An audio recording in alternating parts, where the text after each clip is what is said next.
Lucifer, Volume 2, London, June 15th, 1888, number 10. Theosophy or Jesuitism, by H.P. Blavatsky. Narration by Danny Wilten. The 13th number of Lotus, the recognized organ of Theosophy, among many articles of undeniable interest, contain one by Madame Blavatsky in reply to the Abe Roca. The eminent writer, who is certainly the most learned woman of our acquaintance, discusses the following question: has Jesus ever existed? She destroys the Christian legend in its details, at least with irrecusible texts which are not usually consulted by religious historians. This article is producing a profound sensation in the Catholic and Judeo-Catholic swamp. We are not surprised at this, for the author's arguments are such that it is difficult to break down, even were one accustomed to the Byzantine disputes of theology. Paris, Evening Paper of May 12, 1888. The series of articles, one of which is referred to in the above quotation from a well-known French evening paper, was originally called forth by an article in Les Lotus by the Abe Roca, a translation of which was published in the January number of Lucifer. These articles, it would seem, have stirred up many slumbering animosities.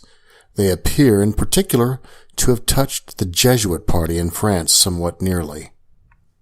Several correspondents have written calling attention to the danger incurred by Theosophists in raising up against themselves such a virulent and powerful foes. Some of our friends would have us keep silent on these topics. Such is not, however, the policy of Lucifer, nor ever will be. Therefore the present opportunity is taken to state once for all the views which Theosophists and occultists entertain with regard to the Society of Jesus. At the same time, all those who are pursuing in life's greatest wilderness of vain evanescent, pleasures and empty conventionalities, an ideal worth living for, are offered a choice between the two now once more rising powers, the Alpha and the Omega, at the two opposite ends of the realm of giddy idle existence, Theosophy and Jesuitism. For in the field of religious and intellectual pursuits, these two are the only luminaries, a good and an evil star, truly glimmering once more from behind the mists of the past and ascending on the horizon of mental activities. They are the only two powers capable in the present day of extricating one thirsty for intellectual life from the clammy slush of the stagnant pool known as modern society, so crystallized in its cant, so dreary and monotonous in its squirrel-like motion around the wheel of fashion. Theosophy and Jesuitism are the two opposite poles, one far above, the other far below even that stagnant marsh. Both offer power, one to the spiritual, the other to the psychic and intellectual ego in man. The former is the wisdom that is from above, pure, peaceable, gentle, full of mercy and good fruits, without partiality and without hypocrisy, while the latter is the wisdom that descendeth not from above, but is earthly, sensual, devilish. One is the power of light, the other the power of darkness. A question will surely be asked: why should anyone choose between the two? Cannot one remain in the world a good Christian of whatever church without gravitating to either of these poles? Most undeniably one can do so for a few years to come. But the cycle is rapidly approaching the last limit of its turning point. One out of the three great churches of Christendom is split into atomic sects whose number increases yearly, and a house is divided against itself, as is the Protestant Church, must fall. The third, the Roman Catholic, the only one that has hitherto succeeded in appearing to retain all its integrity, it's rapidly decaying from within. It is honeycombed throughout, and is being devoured by the ravenous microbes begotten by Loyola. It is no better now than a dead sea fruit, fair for some to look at, but full of the rottenness of decay and death within. The Roman Catholicism is but a name, as a church is a phantom of the past and a mask. It is absolutely and indissolubly bound up with and fettered by the society of Ignatius Loyola. For as rightly expressed by Lord Robert Montague, the Roman Catholic Church is now the largest secret society in the world, beside which Freemasonry is but a pygmy. Protestantism is slowly, insidiously, but as surely infected with the Latinism, the new ritualistic sects of the High Church, and such men among its clergy as Father Rivington being undeniable evidence of it. In 50 years or more at the present rate of success of Latinism among the upper 10, the English aristocracy will have returned to the faith of King Charles II, and its servile copyist, mixed society, will have followed suit. And then the Jesuits will begin to reign alone and supreme over the Christian portions of the globe, for they have crept into even the Greek Church. It is vain to argue and claim a difference between Jesuitism and Roman Catholicism proper, for the latter is now sucked into and inseparably amalgamated with the former. We have public assurance for it in the Pastoral of 1876 by Bishop of Cambrai. Quote, "Clericalism, ultramontanism, and Jesuitism are one and the same thing, that is to say, Roman Catholicism, and the distinctions between them have been created by the enemies of religion," says the Pastoral. "There was a time," adds Monseigneur the Cardinal, "when a certain theological opinion was commonly professed in France concerning the authority of the Pope. It was restricted to our nation, and was of recent origin. The civil power during a century and a half imposed official instruction. Those who professed these opinions were called Gallicans, and those who protested were called Ultramontanes, because they had their doctrinal center beyond the Alps at Rome. Today, the distinction between the two schools is no longer admissible. Theological Gallicanism can no longer exist, since this opinion has ceased to be tolerated by the Church. It has been solemnly condemned past all return by the Ecumenical Council of the Vatican. One cannot now be a Catholic without being Ultramontane and Jesuit." A plain statement, as cool as it is plain. The Pastoral made a certain noise in France and in the Catholic world, but was soon forgotten. And as 2 centuries have rolled away since an exposé of the infamous principles of the Jesuits was made, of which we will speak presently, the black militia of Loyola has had ample time to lie so successfully in denying the just charges that even now, when the present Pope has brilliantly sanctioned the utterance of the Bishop of Cambrai, the Roman Catholics will hardly confess to such a thing. Strange exhibition of infallibility in the popes. The infallible Pope Clement XIV, Ganganelli, suppressed the Jesuits on the 23rd of July, 1773, and yet they came to life again. The infallible Pope Pius VII re-established them on the 7th of August in 1814.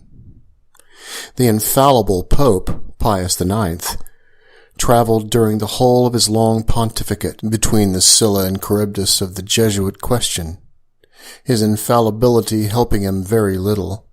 And now the infallible Leo XIII, fatal figures, raises the Jesuits again to the highest pinnacle of their sinister and graceless glory.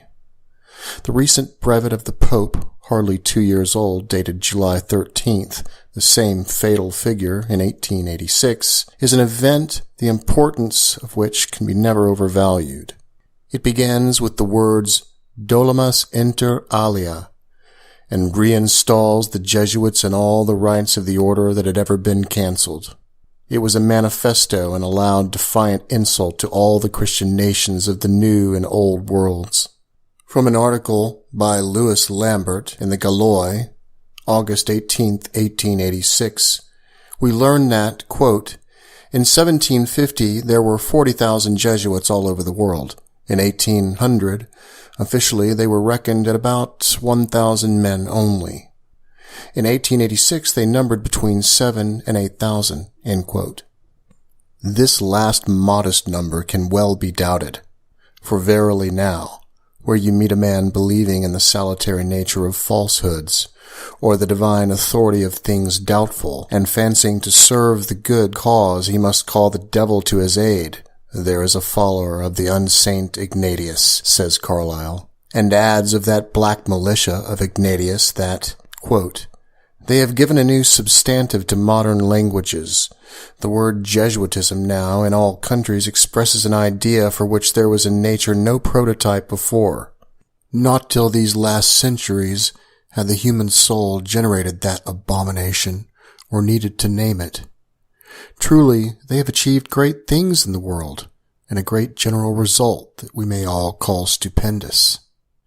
And now, since their reinstallment in Germany and elsewhere, they will achieve still grander and more stupendous results. For the future can be read by the past.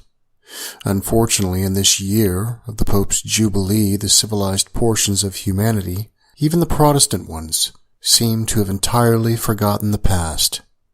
Let then those who profess to despise Theosophy, the fair child of early Arian thought and Alexandrian Neoplatonism, bow before the monstrous fiend of the age. But let them not forget at the same time its history. It is curious to observe how persistently the order has assailed everything like occultism from the earliest times, and Theosophy since the foundation of its last society, which is ours. The Moors and the Jews of Spain felt the weight of the oppressive hand of obscurantism, no less than did the Kabbalists and alchemists of the Middle Ages. One would think esoteric philosophy, and especially the occult arts, or magic, were an abomination to these good holy fathers. And so indeed they would have the world believe. But when one studies history, and the works of their own authors, published with the imprimatur of the order, what does one find? That the Jesuits have practiced not only occultism, but black magic in its worst form, more than any other body of men, and that to it they owe in large measure their power and influence. To refresh the memory of our readers, and all those whom it may concern, a short summary of the doings and actings of our good friends may be once more attempted. For those who are inclined to laugh, and deny the subterranean and truly infernal means used by Ignatius' black militia, we may state facts. In Isis Unveiled, it was said of this holy fraternity that, quote, though established only in 1535 to 1540, in 1555 there was already a general outcry raised against them, end quote.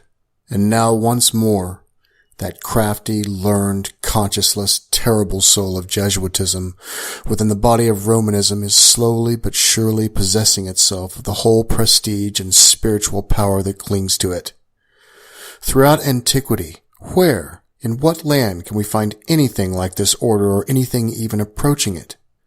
The cry of an outraged public morality was raised against it from its very birth. Barely 15 years had elapsed after the bull approving its constitution was promulgated, when its members began to be driven away from one place to the other. Portugal and the Low Countries got rid of them in 1578, France in 1594, Venice in 1606, Naples in 1622. From St. Petersburg they were expelled in 1815, and from all Russia in 1820. The writer begs to remark to the readers that this, which was written in 1875, applies admirably and with still more force in 1888. Also that the statements that follow in quotation marks may all be verified.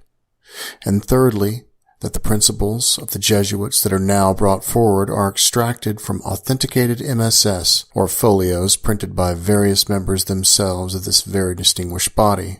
Therefore, they can be checked and verified in the British Museum and Bodleian Library with still more ease than in our works. Many are copied from the large quarto, published by the authority of, and verified and collated by, the commissioners of the French Parliament. The statements therein were collected and presented to the King in order that, as the Arrêt du Parlement du March 1762 expresses it, the elder son of the Church might be made aware of the perversity of this doctrine, a doctrine authorizing theft, lying, perjury, impurity, every passion and crime, teaching homicide, parricide, and regicide, overthrowing religion in order to substitute it for superstition by favoring sorcery, blasphemy, irreligion, and idolatry, etc. Let us then examine the ideas on magic of the Jesuits, that magic which they are pleased to call devilish and satanic when studied by the Theosophists. Writing on the subject in his secret instructions, Anthony Escobar says, quote, "It is lawful to make use of the science acquired through the assistance of the devil, provided the preservation and use of that knowledge do not depend upon the devil, for the knowledge is good in itself, and the sin by which it was acquired has gone by." End quote. True. Why should not a Jesuit cheat the devil as well as he cheats every layman? Quote, "Astrologers and soothsayers are either bound or not bound to restore the reward of their divination. If the event does not come to pass, I own," remarks the good Father Escobar, "that the former opinion does not at all please me, because when the astrologer or diviner has exerted all the diligence in the diabolical art which is essential to his purpose, he has fulfilled his duty, whatever may be the result. As the physician, it is not bound to restore his fee. If the patient should die, so neither is the astrologer bound to restore his charge, except where he has used no effort, or was ignorant of his diabolical art, because when he has used his endeavors, he is not deceived."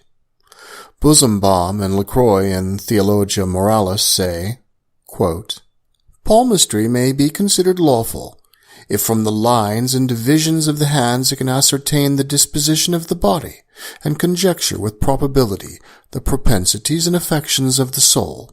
End quote.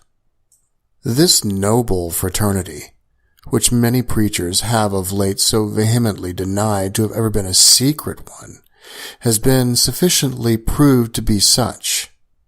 Its constitutions were translated into Latin by the Jesuit Paulincus and printed in the College of the Society of Rome in 1558. Quote, "They were jealously kept secret, the greater part of the Jesuits themselves knowing only extracts from them. They were never produced to light until 1761, when they were published by the order of the French Parliament in 1761 and 1762, in the famous process of Father Lavalette. The Jesuits reckon it among the greatest achievements of their order that Loyola supported, by a special memorial to the Pope, a petition for the reorganization of that abominable and aberrant instrument of wholesale butchery, the infamous tribunal of the Inquisition. This order of Jesuits is now all-powerful in Rome. They have been reinstalled in the Congregation of Extraordinary Ecclesiastical Affairs, in the Department of the Secretary of the State, and in the Ministry of Foreign Affairs. The pontifical government was for years previous to Victor Emmanuel's occupation of Rome entirely in their hands. What was the origin of that order? It may be stated in a few words.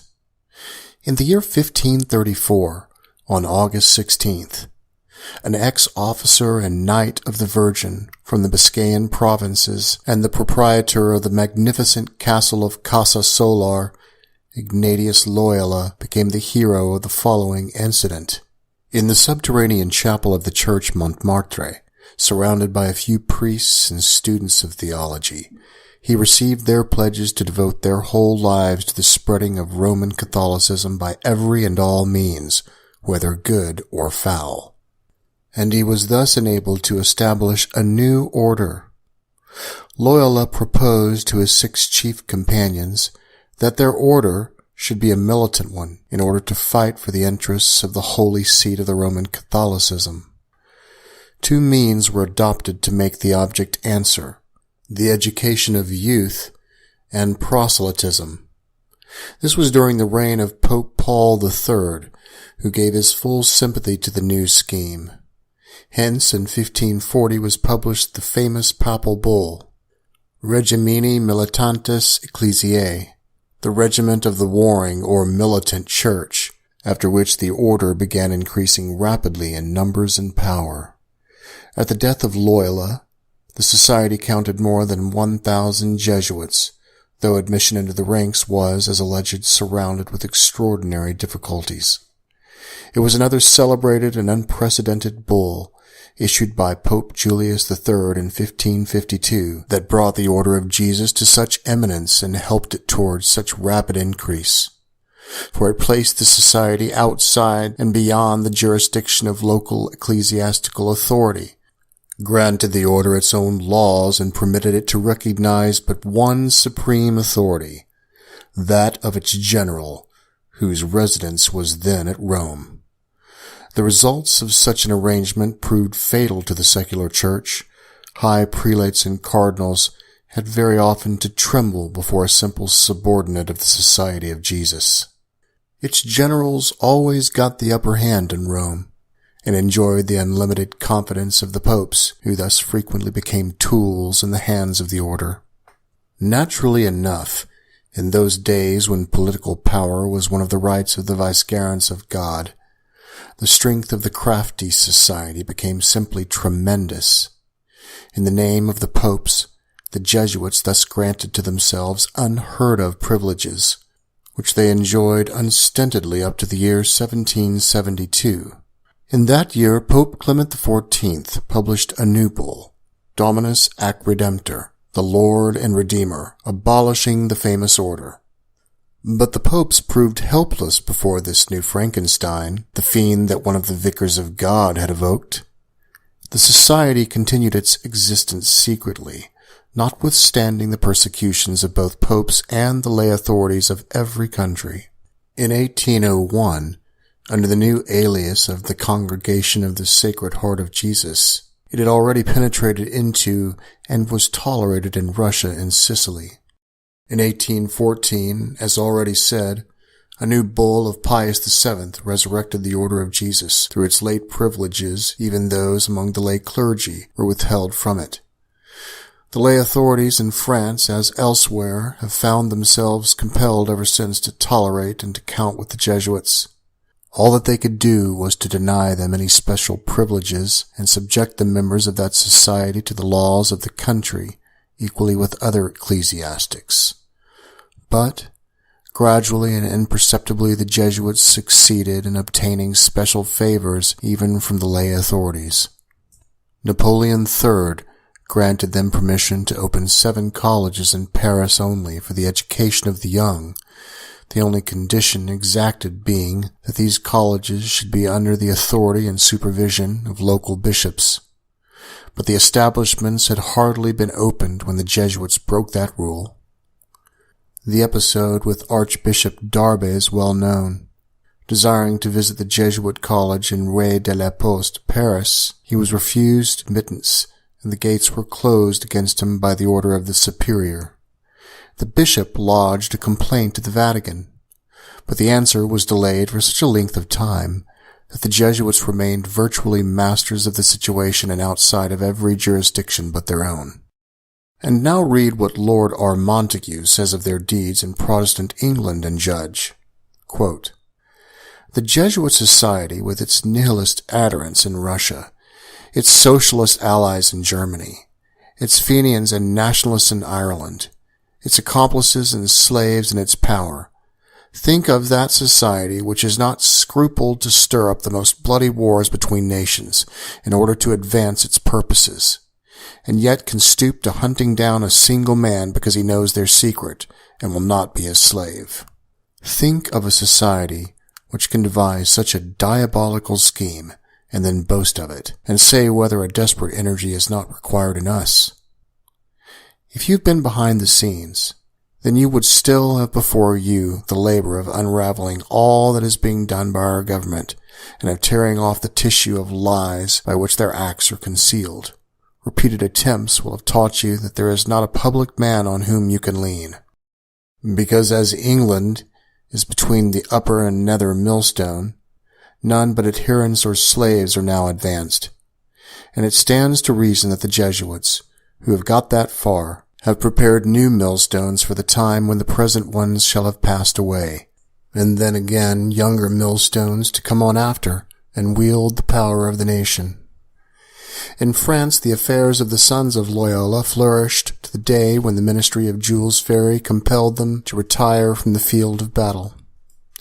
Many are those who still remember the useless strictness of the police measures and the clever enacting of dramatic scenes by the Jesuits themselves. This only added to their popularity with certain classes. They obtained thereby an aureole of martyrdom, and the sympathy of every pious and foolish woman in the land was secured to them.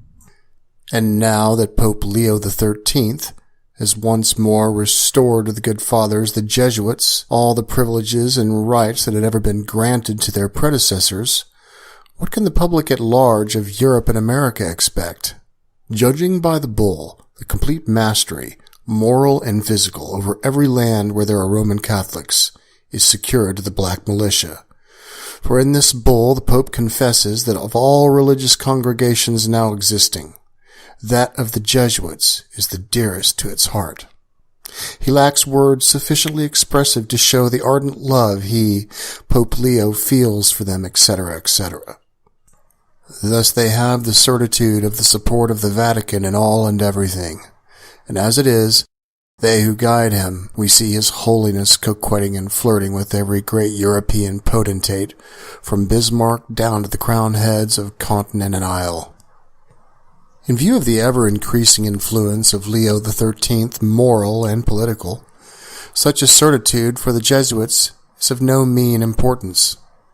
Meanwhile, let us remember the words of warning received of one of our late Theosophists, Dr. Kenneth Mackenzie, who, speaking of the Jesuits, says that, quote, "Their spies are everywhere, of all apparent ranks of society, and they may appear learned and wise, or simple and foolish, as their instructions run.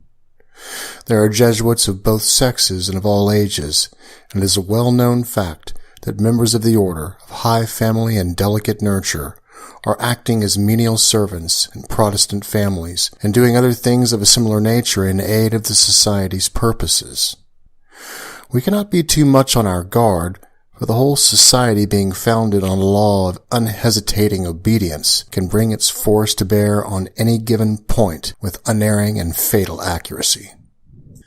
The Jesuits maintain that, quote, "The Society of Jesus is not of human invention, but it proceeded from Him whose name it bears, for Jesus Himself described that rule of life which society follows first by His example and afterwards by His words." End quote. Let then all pious Christians listen and acquaint themselves with this alleged rule of life and precepts of their God as exemplified by the Jesuits. Peter Alagona says, quote, "By the command of God, it is lawful to kill an innocent person, to steal or commit fornication, because He is the Lord of life and death and all things, and it is due to Him to fulfill His command." Quote, "A man of religious order, who for a short time lays aside his habit for a sinful purpose, is free from heinous sin, and does not incur the penalty of excommunication." End quote. John Baptist Taberna, Synopsis Theologiae Practica, propounds the following question, quote, "Is a judge bound to restore the bribe which he has received for passing sentence?" End quote. Answer, quote, "If he has received the bribe for passing an unjust sentence, it is probable that he may keep it. This opinion is maintained and defended by the 58 doctors, or Jesuits. We must abstain at present from proceeding further. So disgustingly licentious, hypocritical, and demoralizing are nearly all of these precepts that it was found impossible to put any of them in print except in the Latin language. But what are we to think of the future of society if it is to be controlled in word and deed by this villainous body? What are we to expect from a public which, knowing the existence of the above-mentioned charges, and that they are not exaggerated but pertain to historical fact, still tolerates, when it does not reverence, the Jesuits on meeting them, while it is ever ready to point the finger of contempt at theosophists and occultists? Theosophy is persecuted with unmerited slander and ridicule at the instigation of these same Jesuits, and many are those who hardly dare to confess their belief in the philosophy of arhatship. Yet no theosophical society has ever threatened the public with moral decay and the full and free exercise of the 7 capital sins under the mask of holiness and the guidance of Jesus. Nor are their rules secret, but open to all, for they live in the broad daylight of truth and sincerity. And how about the Jesuits in this respect? Jesuits who belong to the highest category, says Louis Lambert, have full and absolute liberty of action, even to murder and arson. On the other hand, those Jesuits who are found guilty of the slightest attempt to endanger or compromise the Society of Jesus are punished mercilessly. They are allowed to write the most heretical books, provided they do not expose the secrets of the order. And these secrets are undeniably of a most terrible and dangerous nature. Compare a few of these Christian precepts and rules for entering this society of divine origin, as claimed for it with the laws that regulated admissions to the secret societies of the temple mysteries of the pagans. Quote, "A brother Jesuit has the right to kill anyone that may prove dangerous to Jesuitism." End quote. Christian and Catholic sons, says Stephen Fagundes, may accuse their fathers of the crime of heresy if they wish to turn them from the faith, although they may know that their parents will be burned with fire and put to death for it, as Tolle teaches. And not only may they refuse them food, but they may also be justly killed. It is well known to Nero, the emperor, had never dared to seek initiation into the pagan mysteries on account of the murder of Agrippina. Under section 14 of the Principles of the Jesuits, we find on homicide the following Christian ethics inculcated by Father Henry Henriquez in Summa Theologiae Moralis. Quote, "If an adulterer, even though he should be an ecclesiastic, being attacked by the husband, kills the aggressor, he is not considered irregular." Quote, "If a father were obnoxious to the state, that is, being in banishment, and to the society at large, and there were no other means of averting such injury, then I should approve of this, for a son to kill his father," says section 15 on parricide and homicide. Quote, "It will be lawful for an ecclesiastic or one of the religious order to kill a calumniator who threatens to spread atrocious accusations against himself or his religion. It is the rule set forth by Jesuit Francis Amicus. One of the most unconquerable obstacles to initiation with the Egyptians as with the Greeks was any degree of murder, or even of simple unchastity. It is these enemies of the human race, they are called, that have once more obtained their old privileges of working in the dark and inveigling and destroying every obstacle they find in their way with absolute impunity. But, forewarned, forearmed, students of occultism should know that while the Jesuits have, by their devices, contrived to make the world in general, and Englishmen in particular, think there is no such thing as magic, these astute and wily schemers themselves hold magnetic circles and form magnetic chains by the consecration of their collective will when they have any special object to effect or any particular important person to influence. Again, they use their riches lavishly to help them in any project. Their wealth is enormous. When recently expelled from France, they brought so much money with them, some part of which they converted into English funds, that immediately the latter were raised to par, which the Daily Telegraph pointed out at the time. They have succeeded. The Church is henceforth an inert tool, and the Pope a poor weak instrument in the hands of this order. But for how long? The day may come when their wealth be violently taken from them, and they themselves mercilessly destroyed amidst the general execrations and applause of all nations and peoples. There is a nemesis, a karma, though often it allows evil and sin to go on successively for ages. It is also a vain attempt on their part to threaten the Theosophists, their implacable enemies. For the latter are, perhaps, the only body in the whole world who need not fear them. They may try, and perhaps succeed in crushing individual members. They would try vainly in their hand, strong and powerful as it may be, in an attack on the society. Theosophists are as well protected and better than themselves. To the man of modern science, to all those who know nothing and do not believe what they hear of white and black magic, the above will read like nonsense. Let it be, though Europe will very soon experience, and is already so experiencing, the heavy hand of the latter. Theosophists are slandered and reviled by the Jesuits and their adherents everywhere.